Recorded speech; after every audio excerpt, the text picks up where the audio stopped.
Take the Leap is the podcast where we get real about the roller coaster that is entrepreneurship and life.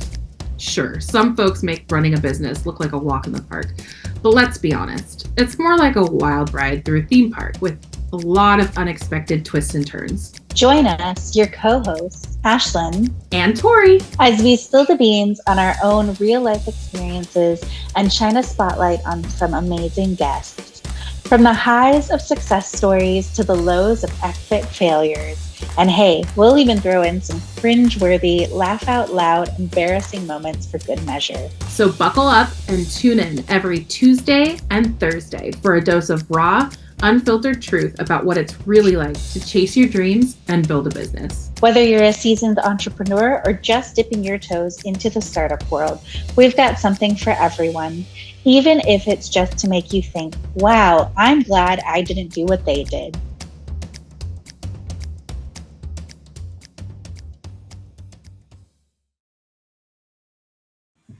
All right. Hi, welcome back to Take the Leap. We're so excited today because we have not just one, but two guests joining us. Welcome, Danielle and Samantha. Danielle and Samantha are both graphic designers and sisters. They are content creators with a passion for helping others through their creativity. They went from freelancing on their own to joining forces and combining their skills and passion for design and food to establish Aperitif Collective, an agency focused on serving clients in the food and restaurant space. Welcome to the podcast. We're so excited to have you both. Yeah, thank you so much. We're so excited to be here. Yeah. Yes, and this is the first time we are interviewing two guests at the same time. First time we're interviewing sisters. And just for a little bit of background, Danielle and I met a while ago. It was last year. Because we both had the same client and we got to know each other well. Danielle's an amazing graphic designer, super talented. And so I'm really excited for her and her sister to share their stories and how they started freelancing on their own and then came together. So ladies, the first question we like to kick things off with is, what is your Take the Leap story? And, feel free to tell us each your own individual stories and then how you kind of came together. Yeah. I guess Danielle could go first. Yeah, it kind of starts with her. Yeah, I guess I was inspired. My Take the Leap story kind of had her Take the Leap story come right after because of mine. So basically I got laid off from my full-time role like about this time last year actually. And at the time I was on a client that was just like not very creatively fulfilling. It's like hard when you're a creative individual and you're having to like work in the confines of a 9-to-5 and being told to do things you don't like. So short story, basically I wanted off of the account and then they just didn't put me on another one, laid me off. And I was like, maybe this is my push to actually do what I want to do. And it was definitely like a risk. Like I was on LinkedIn every day, like searching freelance graphic designer. Like that's how we actually like got connected. And I just feel like social media and like LinkedIn and that sort of stuff has helped me so much because it just makes it like easier to connect and find opportunities. And it made it like not feel as daunting because I could see that other people were doing a similar thing. So that's my Take the Leap story. That's how it started. And from there, I was just like getting more clients and I was still like creating content. And yeah, like I love working for myself. Definitely have ups and downs here and there. But overall, I think it was the right choice. Yeah, and for me, I saw that obviously getting laid off from your job is not fun, but Danielle really like took it and like turned it into a positive thing. And I saw that even though she was finding it hard at first to like find clients, she actually ended up getting into a groove and was like actually getting work and enjoying the work she was doing way more than the work she used to do at her previous job. And I was working a full-time remote corporate job at this time, and it was not creatively fulfilling. That's like kind of how it goes, I feel, as graphic designers. And I didn't want to have to like answer messages at a certain time and like log off and like, just like strict 9-to-5 wasn't for me. And I saw that Danielle was still able to like make an income, like working on her own time. And I was definitely inspired to do that, like seeing her do that and seeing her be successful at it. So yeah, she did that for like probably like 6 months while I was still working my job, and like yeah, I quit my job. I was kind of like, I set a timeline for myself. Like, I'm going to quit my job at this time. And we had a trip to Europe planned like a month later. I'm like, I'm going to give myself a month to just like sort everything out. And I'm just going to say, fuck it. And just Yeah. go to Europe for like 10 days and just figure it out. So that's kind of what happened. It was really scary and like hard for me to do. But if you set something in your mind and you're constantly telling yourself, I need to quit, I need to quit, I need to do this, and if you don't do it, it's so much worse. Like, just do it if you have that feeling. Yeah, because you don't Like want to live every with day I that. was Yeah. like, oh, this isn't for me. What am I doing? I'm not progressing, I'm not getting better at what I'm doing. Like, I'm stuck, you know. And I knew I didn't want to just like ask my manager to give me other work, because it's one of those things where like you get what you get, you know. I can't really like pave my own way at a full-time job for like, it was a big company, so there were definitely more like regulations and stuff. I couldn't like choose what I wanted to work on necessarily. So yeah, that's my story. Yeah, and I also feel like I'm more motivated to do a good job because I know I'm doing it for myself. Like if I'm like at a corporate, like I, not that I was like quiet quitting by any means, but maybe like somewhat in a way where I just was kind of like, ugh, really? Like they just pinged me for like another thing that I have to do. Like I have to do this right now. Like I had dinner plans at 6:30, but I have to finish this like now, and it's 6:15. Like that sort of stuff. Like that doesn't really happen now, and it's so liberating. And that's probably like the main reason why I was like, maybe, working a 9 to 5. Like it's not for everyone by any means. Like some people like the structure. I feel like I'm fine working the hours I want to work if I have the freedom to not be like messaged at like 6, 7 p.m. on a time where I already had plans, like that sort of thing. And I forgot to mention too, before I quit my job, Yeah. had I had been working with some clients at that point, so I didn't just like quit my job with nothing, because Oh I'm yeah, not the same. type of Yeah. person who could just like do that. So I made sure that like over that summer I was like trying to look for freelance work. I ended up working with some clients, and I was working on project. I was also doing like UGC content creation too, just to, make an income freelancing and kind of learn the business side of it and like how to freelance and if I liked it or not. And I did end up liking that work way more than my other work. So That's awesome. I love how both of your answers to that questions really highlights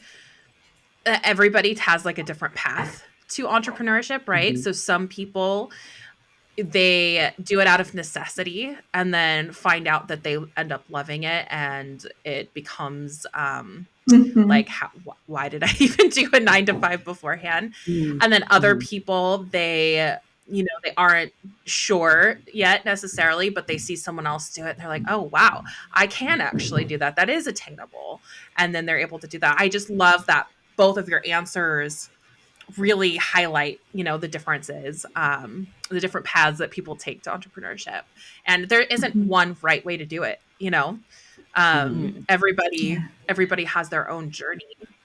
So I love that. So tell us how you guys ended up coming together and starting your own company together.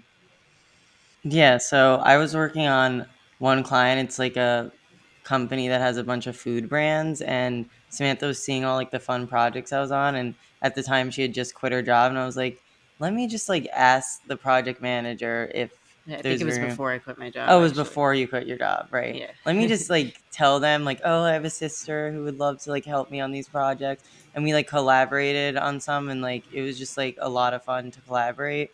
We also have collaborated in the past, like I think it was in 2020, 2021. Like we were helping this one girl's small marketing agency, and we helped with the social media posts, like creative direction, art direction for that, and we worked on logo designs together. And I just feel like when you're doing it on your own, like, yes, like I am invigorated, but when you're doing it with someone else, it's like you get to brainstorm, you get to like bounce off of each other. Like it just feels like more fulfilling to do it like as a team.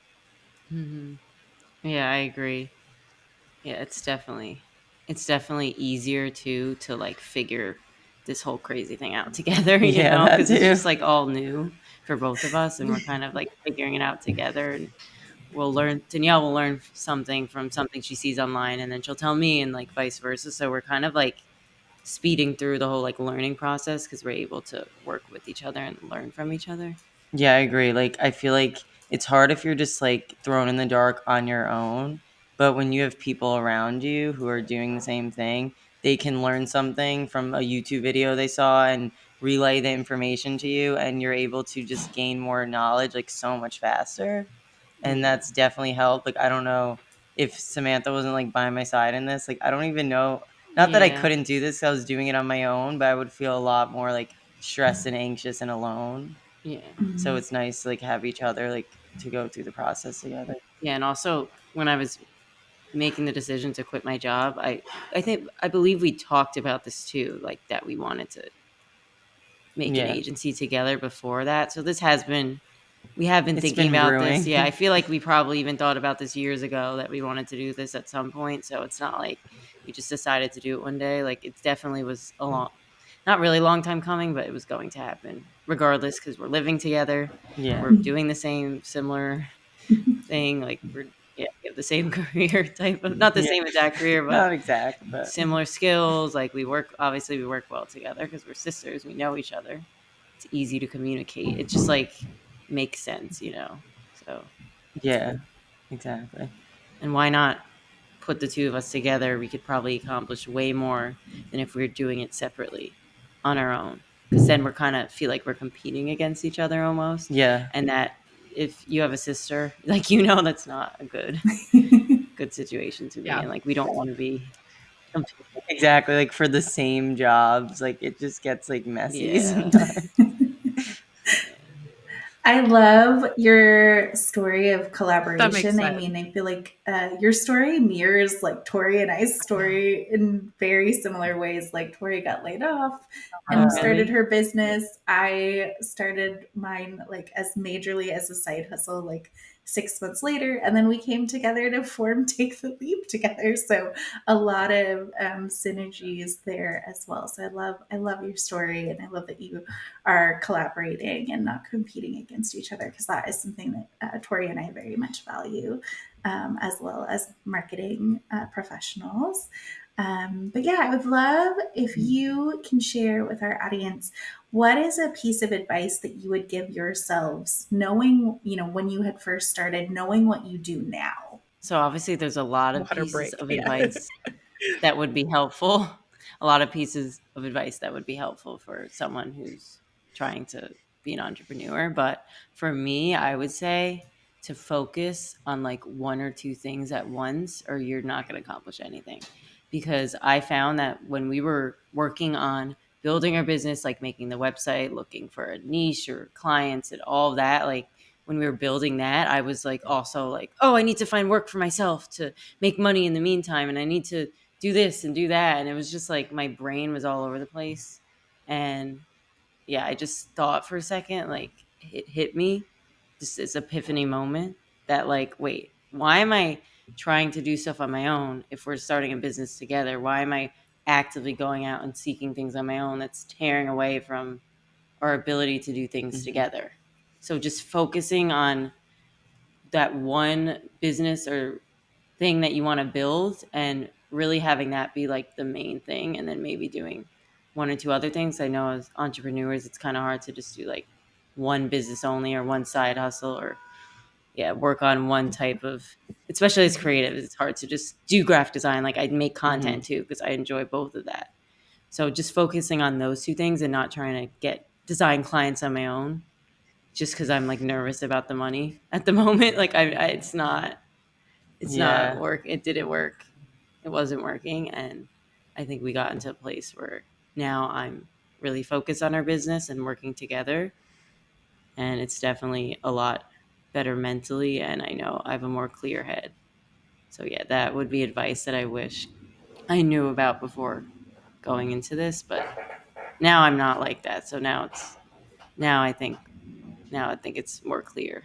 So Yeah, I feel like when you're all over the place, you might like lose what like how clear that vision is. Like you might not have as much clarity in like where you're going if you're just going in all these different directions. Like like you have a life to live. Like you can do graphic design, but then you can also do something else like 10 years down the line. Like I don't think entrepreneurship is just a straight line, but I also think you shouldn't like start out like in all these different paths. Like you got to build a foundation that's strong enough to sustain, like so you can make an income and build on that one particular thing. Yeah. That's such a good point. Entrepreneurship is not a straight line. I love that. That's so true. And I feel like the personality types of most entrepreneurs are very much what you just said. Like it's so easy to have squirrel moments and, oh, what about this over here? And what about this? But you're right. Yeah. Like building that foundation is so important. I love that answer. That's great. I've been freelancing for about a year now, so I feel like I've definitely learned like a lot of advice. And the one thing that I've noticed is, like I'm on social media, so I see people being like, "Oh, like I see your TikTok, like can you do a website for me?" Or I would get a message like, "Oh, like I need merch done," and I would respond, and I would just like get ghosted. And this has happened maybe like 10 to 15 times, I'm not gonna lie. Or like I get like leads and you go on a call and then you kind of get like ghosted.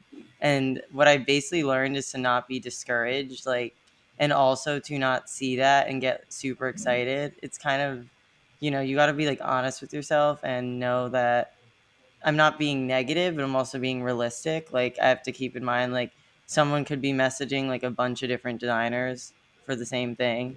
But the good news is that I learned usually when this happens, like another door will open or another opportunity will pop up. Like in the past, I think it was about a month ago, I had 3 different calls for potential clients and they all like basically told me that they don't need work right now. And I feel like that was almost meant to happen because if I was working on all those client projects, like would me and Samantha be able to have as much time to work on Aperitif? Like maybe not.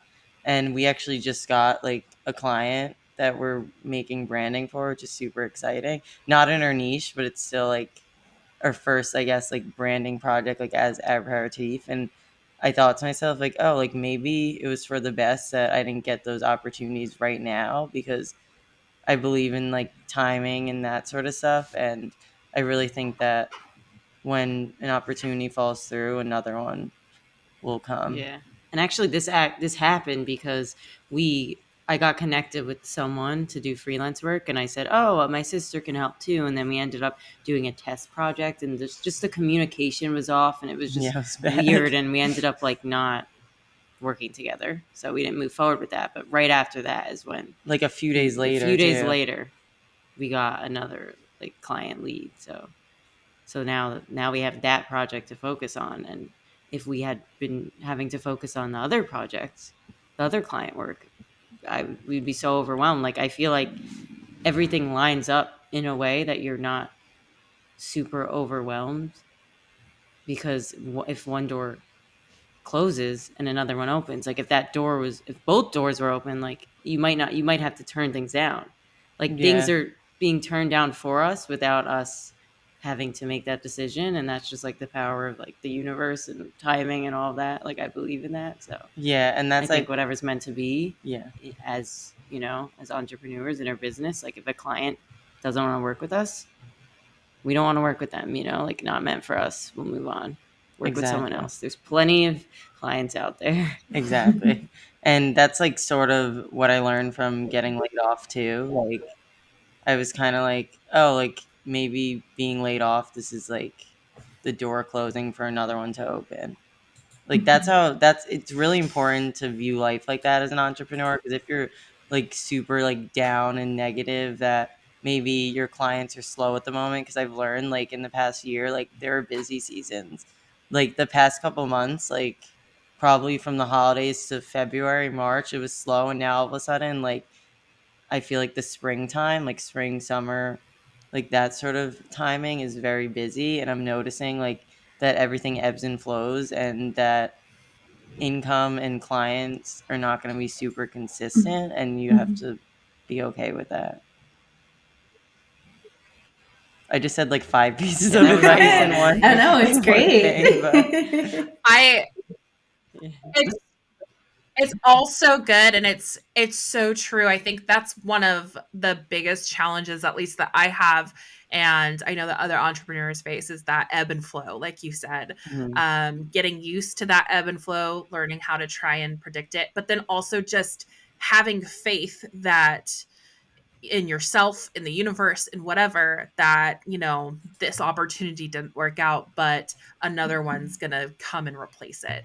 And it's probably for my best interest, and just learning to trust that. It's Mhm. so difficult, which is why entrepreneurship isn't for everyone, like you said. But the freedom and the flexibility and just the joy that owning your own business and building something brings you, I think makes it Mhm. worth it. Um, but yeah, those are really great answers. Thank you for that. So I'm going to ask one more big question, and then we're going to get into a round of what we call hot seat questions. So the last big question I have for you: what is your why? Why do you do what you do, and what keeps you going? Yeah, so I guess my why is kind of what I mentioned before, like freedom of time and where I work. Like I love being able to work remotely. Like I can take a vacation and maybe work like a couple hours on the Friday, but like I can be somewhere like in Miami and be at the pool like while I'm on my laptop. Like that is freedom to me. And not only that, but I also feel like to to be in like a corporate job, I'm not saying like that's a bad thing, but for me, like I didn't feel like the individuality. It felt more like a, like a group, like you're in this job in this company and your purpose is to essentially make money for this company.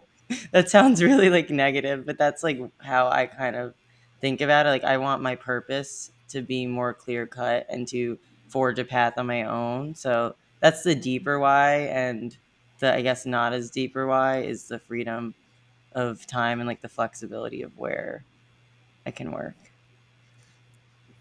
For me, yeah, definitely freedom over like time, but also financial freedom for me, because I don't want to be in a situation. Obviously, we know that getting laid off is very normal and you have no security, even if you have a full time job. And I feel like having the security it's more likely that you have security as an entrepreneur because it's all on you. Like you're the person who is making the decisions, you're the one who is pivoting when things go wrong, and that's on you. And I feel like it's a level of like empowerment in a sense, and it makes you feel like you are, you're going through life and you're the boss of that. No one else is telling you how much money you have to make or putting caps on what you can work on, what projects you can work on. It's all on you. So it's a more like personal sense of freedom, but also just being able to help people, because I've always thought that I wanted to, do a career where I can use my skills to help others. And being able to do graphic design, like you don't think that it's like a career where you're helping people, but you're helping people, you're empowering business owners. And if you're working for a corporate company, like you never really get to meet the client and you Hmm. never really get to see like how they're affected personally by your work. But when you have your own business, you can work with smaller businesses and you could like change someone's life based on what you do. And just being able to form relationships is important. Like I want to form relationships with clients and I want to like be there for them. So that's like another purpose of why I wanted to, why we started a business too, is Hmm. like just being able to work with people who are also passionate and help them achieve their dreams through like our work. So that's a big part of it too. Yeah, I want to piggyback off of that because I feel like creativity, like it can be used in the wrong settings and it can really like drain you when you're not like using it for good, or you're just like creating for a large company. Because I've definitely worked with clients where I'm like, do they really like care about this? Like not really. Like I want my skills to be put to good use and I want to like improve people's lives like Samantha mentioned. And I feel like the creativity just gets dimmed and my own purpose gets dimmed when I'm being told to design something I don't want to design for a client I don't want to design. Like to have the freedom of choice of like the projects to take on too, and like the people that you're going to impact is really, it's a really like nice feeling. Yeah, you're also helping people, but when you get to work with people who are passionate, like smaller businesses, you also have more say of what you want to create. So it's almost like it's personally fulfilling, but it's also fulfilling because you're helping others. So there's like two parts of that. That's so awesome. And I relate so much to what you're sharing because I know that when I was working in like a corporate setting, you'd come with all these great big ideas and be like, hey, this is my expertise. Like I Yeah. took this, I do this, I did this. And then you always have that person over you who's like, nope, do it my way, do it, this way instead. And I know for myself, like working with clients, I had like a big aha moment where they'll be like, oh, where'd you come up with that? I'm like, I have had this idea for the last 5 years and had multiple organizations that didn't want to do it. And you're the first one who let me do it, So it's always been really nice to have that. And I can't even imagine for, both of you where, you're like truly like creatives doing this brand work, presenting these different concepts and things, how much more like stifling that can feel to your creativity, as well. I feel like it's just like a slow burn of like not feeling, having your candle flame kind of go out. So I'm really excited that you embarked on this journey and shared this with folks because you do think it'll inspire a lot of people to quit faster and just go their own way as well. Like, Yeah. Quiet quitting is good.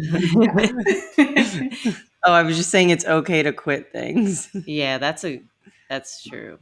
Like being a quitter is not a bad thing. If you don't You're quit, pivoting. You got to pivot. if you don't quit, then what are you doing? You're going to deteriorate. To do something else. You're really You can't do everything all at once. You have to give up some things.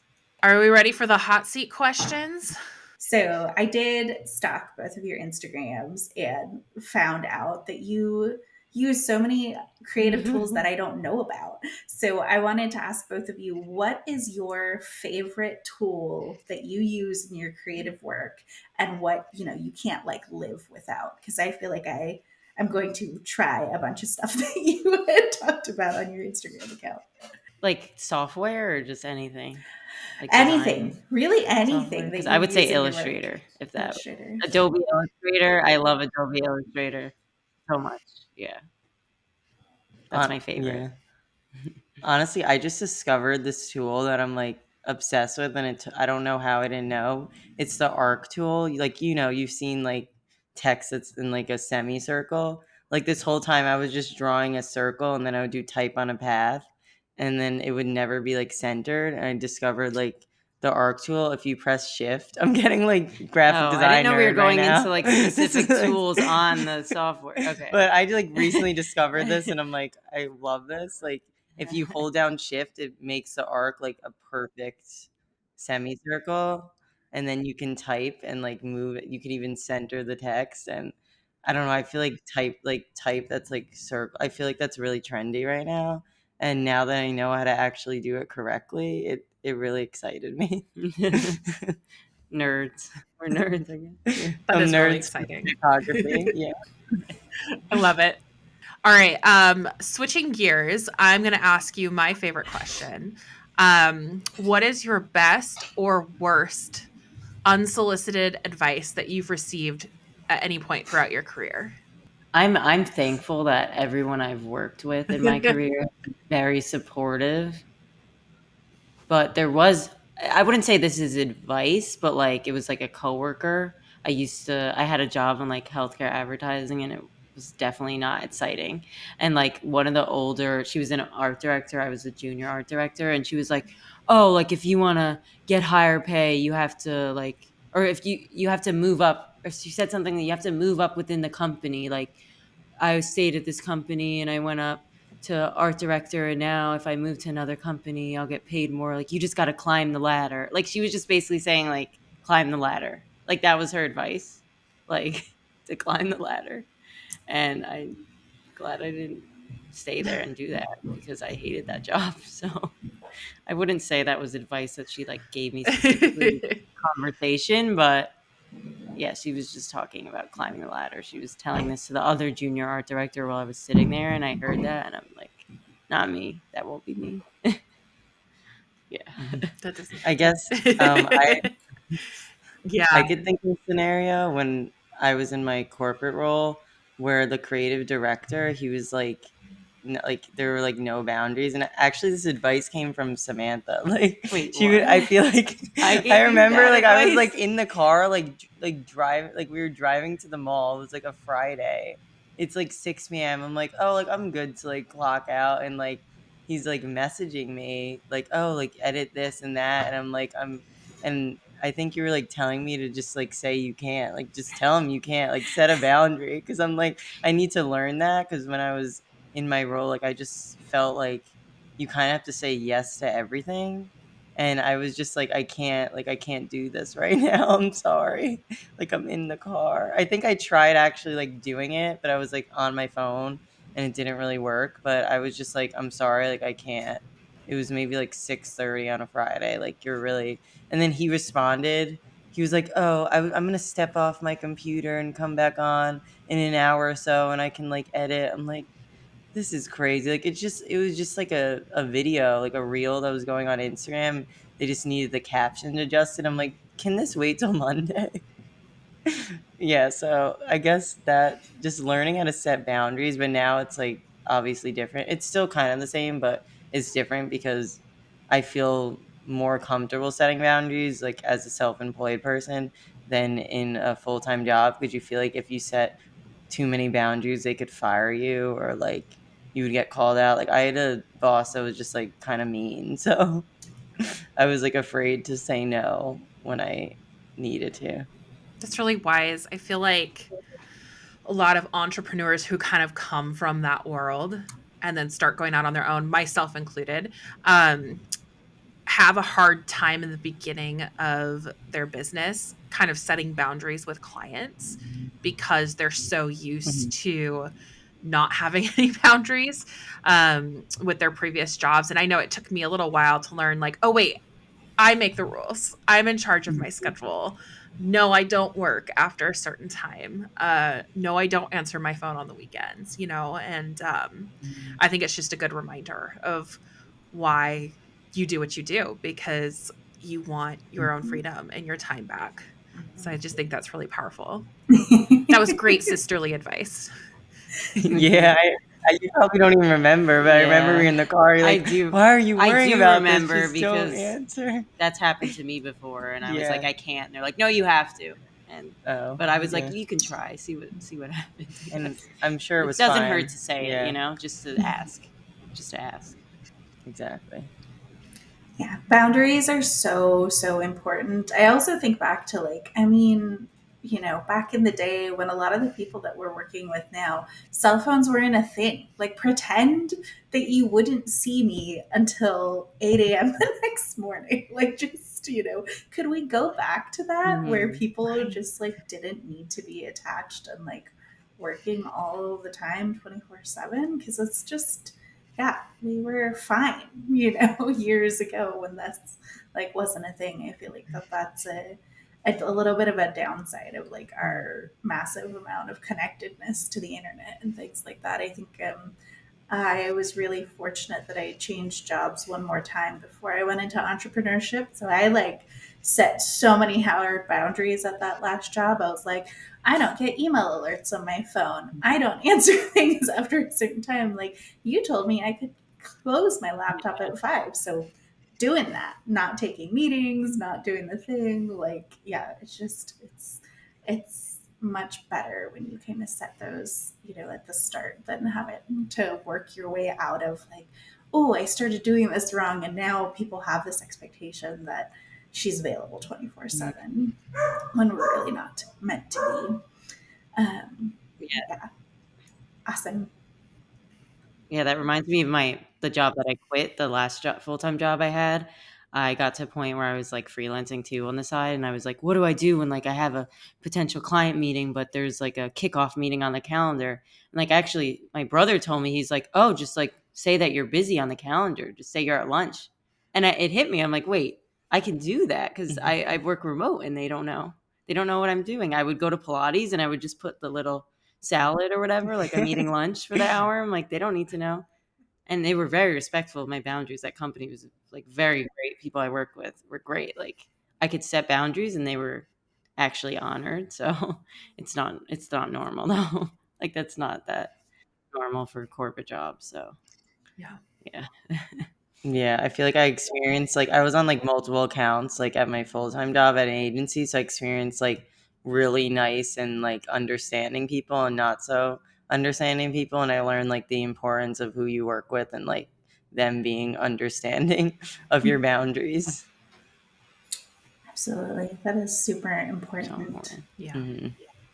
All right, I'm going to pivot with this question a little bit because this is something that I have been personally dealing with lately. How do you respond to clients who think you're too young to be working on their stuff? Because I feel like I've been getting barraged with that lately, and I'm like, I'm going to be 40 in a couple of years. So, like, I don't know if the pink hair is like decreasing my age by like 15 years or what. I don't think So that's ever happened I don't think that's ever happened. I mean, are No you one's- are you no one are you said talking it. about like clients who Mm. come or clients that come to you and then you tell them your like number of years of experience and they're like, oh, like that's too little? Because I've definitely Yeah. maybe not so much in freelancing world, but more so like applying to full-time roles. Like Mm-hmm. I definitely applied to a bunch of roles where like I was probably qualified for, but they're like, oh, like they look at your resume or see that you only have 5 years of experience and not 15, and suddenly you're much worse than a designer with 15 years of experience. So I've definitely run into that, like full-time role job searching, but not so much now anyway, like Yeah. freelance. But I feel like also because like we're both like working in like the digital space and like creating branding and logos and graphic design, like I feel like clients look for that younger Mm-hmm. touch and like people that know the trends and social media and what's going on in culture. So I feel like it's almost like a plus to be, like it doesn't matter your age, it's just as long as you're on the pulse of trends, I would say, is what helps. Yeah, I feel like if I was a lot older, I wouldn't be able to understand a lot of what's going on right now in like all the world, like AI and everything too. Like I feel like when we're younger, we're kind of more like open to changes, and like older Hmm. people might be like stuck in their way. So I haven't had a client come to me and be like, "Oh, you're really young," or "Why? I don't know if you have the experience that I need." Like they haven't like come out straight and said that, but maybe they're thinking it. But no one's like ever thankful. I feel like there Oh have God, been I don't lately want to like work with people like doubts that. with Yeah, I like don't. business prowess and like success in certain things. And so to me, I've been working backwards. I was like, okay, so now I Gotcha. have to make some solid case studies and things. And yeah. And I think just like a lot of Yeah, the sales calls and conversations I go into, I'm like giving examples and things like that. And I'm like, you can also look on their websites and, like at their stuff, like it's not, connected. But I don't know if it's just I'm in like a weird yeah. space right now of like how those leads are coming to me. But I was just like, I did have somebody flat out ask how old I was because they looked at the 15 years and I was like, That's don't think you can comfortable. legally ask that, but I'm 38 if that helps at all. Yeah, it was just very bizarre. So yeah. That's so bizarre. That's Yeah, very bizarre. you don't want I to also work feel with like too, someone. like I've I had know it's like ex- a no, right? yeah, yeah. Maybe it weeds people out. I also feel like too, like I keep getting clients that are a little bit older and they they maybe hire me because I'm kind of more in between. And like I've had to explain like how Instagram works before, and I've had to explain or I've had to like this is kind of my recent challenge. I've had to work with those people in different ways. I do a lot of content creation and they need a Word document with track changes instead of like working from a shared Google Doc or something like that. And then they need it saved in a very particular way with the date on it. Otherwise, they get really confused and they don't quite know how anything else works. Or yeah, it's like I've had some strange things with age lately too, but it's been more of like I don't understand how this works, and I say, hey, there's an easier way to do this, and they're like, Procedural oh, things. yeah, no, I don't want to do that. Oh, shared Google Docs confuse. I've had that Yeah, before. Where yeah. they're like, how we can't, and I was like, oh, it saves every version. Like I can see every change. Like there's, it has the same things that Microsoft Word has in it. But yeah, it's just like people get their minds blown at that point. They're like, what? And it's like, yeah, there's a button that you can look at. I don't even have Word on I my computer. I don't even so touch Microsoft PowerPoint. I don't even have like, it. I'd rather do Google know. Slides. It's like I don't know. Something about the Google interface is just like I'm the same way. better. Yeah. Just automatically saves. So Yeah, much that's better. too. And it's like, yeah, you can collaborate. Like you can have multiple people on there at once. Yeah, I just feel like you gotta like adapt sometimes, like to your clients, like systems, which is kind of annoying sometimes because you just want to like you have a whole like set up system, but if they want to do it a certain way, you kind of have to compromise. Yeah, I've noticed like some clients, they won't like retain the information or like what I'm trying to pitch to them if it's not in the format that they're used to. And part of me wants to be stubborn and be like, no, this is how I do things. And you hired me. Yeah. So just deal with it. But then the other part of me is like, they're literally not understanding.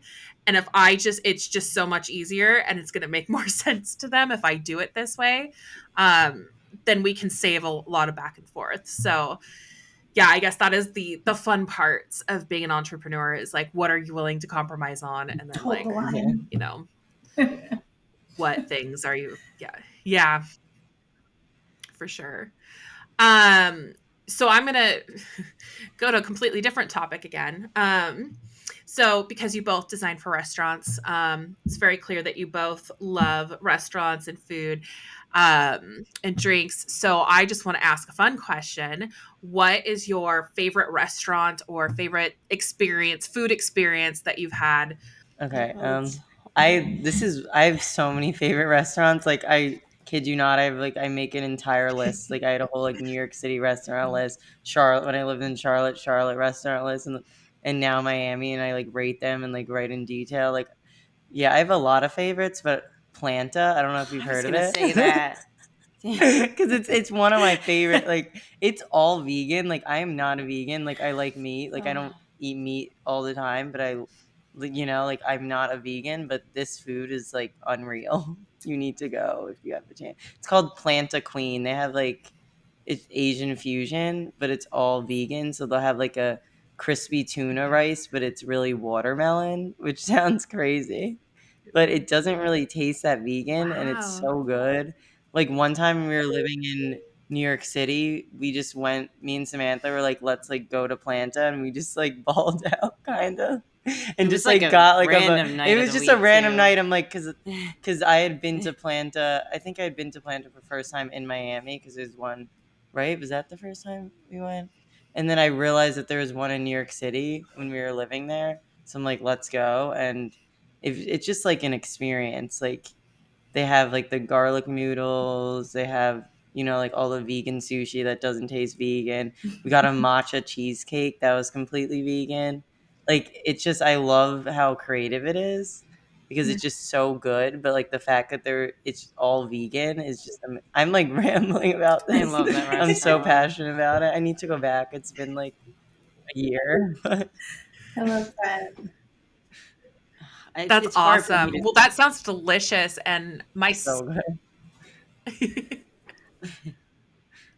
well, my sister lives in New York, so next time I go visit her, I'm There's gonna a make her vegan take me dim there. sum place here in Vegas that like every time I drive past it, I'm like very curious. And I'm like, it must be good. It's got to be good.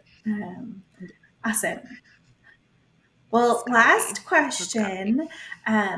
What do what has been one marketing strategy that you feel has created the most success in your business?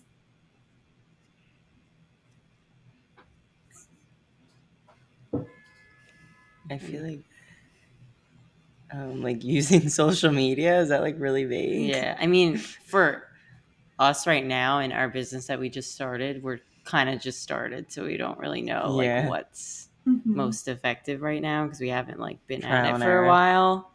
Yeah, but I feel like using, I guess we don't know yet if this was is what's going to give us most of our clients or not, but I think using social media and just like putting your name out there and commenting on people's posts and just like Mm-hmm. putting your profile, your name, like in other people's minds.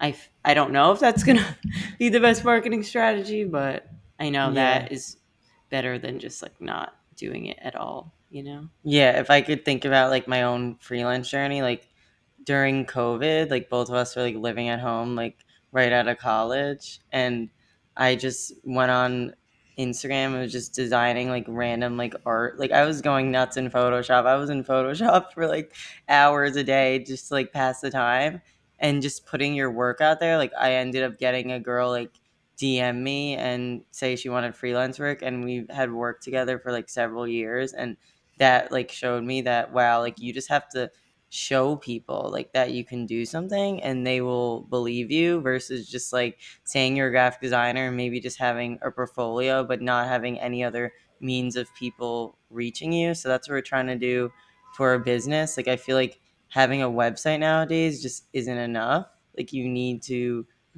show people what you can do, whether it's like a reel that showcases your work, or if you make like infographics or like educational carousels or carousels like showcasing your work, or like client testimonials, like anything, because people are not just going to find your website unless you're really good at SEO, if you need to work Yeah. on. But Yeah, personal branding. I guess that mm-hmm. all like plays Yeah. into that. Like having a brand, even like when I was freelancing on my own, like I had set up like a website that matched my social media and my logo, and everything was Mm-hmm. like cohesive, and like what I was posting was like same colors and everything. And when someone looks at something and they see that it's cohesive in their mind, they're going to think that it's more professional, that you're more professional, because everything is kind of like going Putting together and sharing together. your story. So yeah, branding, personal branding, branding for your company, like that is a really effective.